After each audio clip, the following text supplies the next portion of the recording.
انبیا فدای دین شدن، علمای ربانی فدای دین شدن.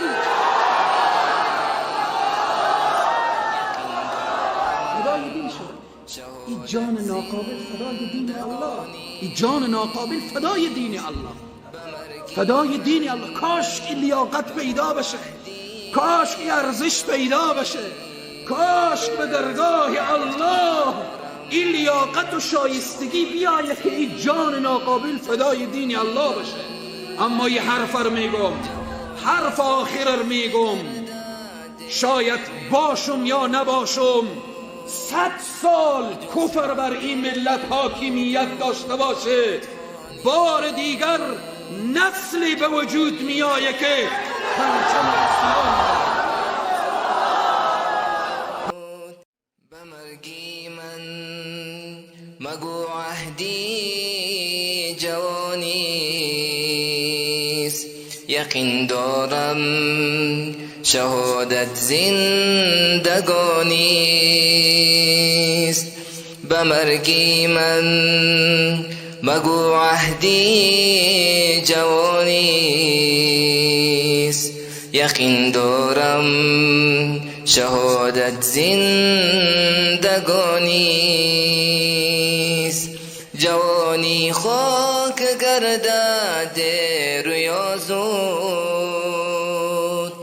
بجز حق جمله موجودات فانیست.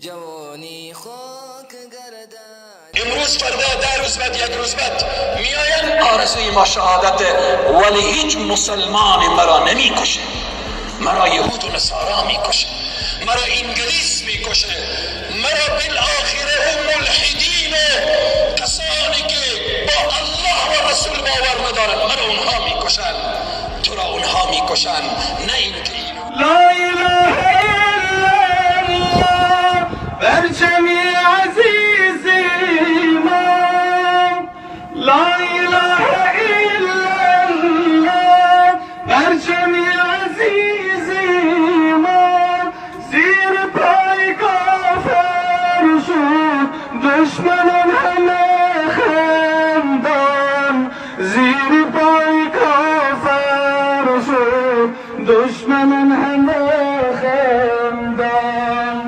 قدستون همین نارد، عشق و خون همی بارد، قدستون همین نارد، عشق و خون همی بارد.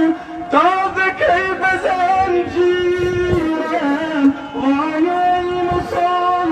مسلمانم، تا به کی بزن جیرم وای مسلمانم.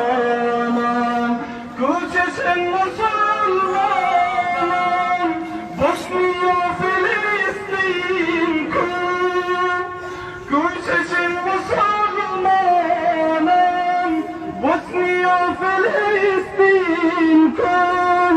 چوق بردگی تا کی ای جان گذر از جان، چوق بردگی تا کی ای جوان گذر از جان.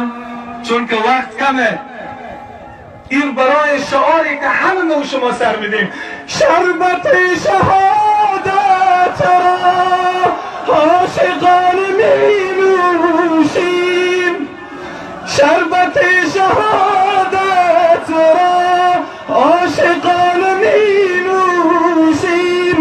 سر فدای دین حق، جان فدای آن جانان، سر فدای دین حق، جان فدای آن جانان. همه تکرار کنید. مومنین به پا خیزیم، این ندای قرآنت، مومنین به پا خیزیم، ندای قرآنت.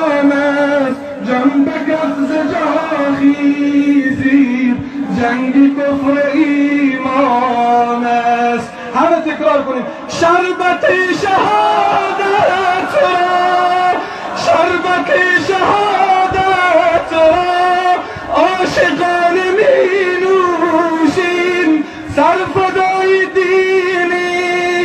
حق جان فدا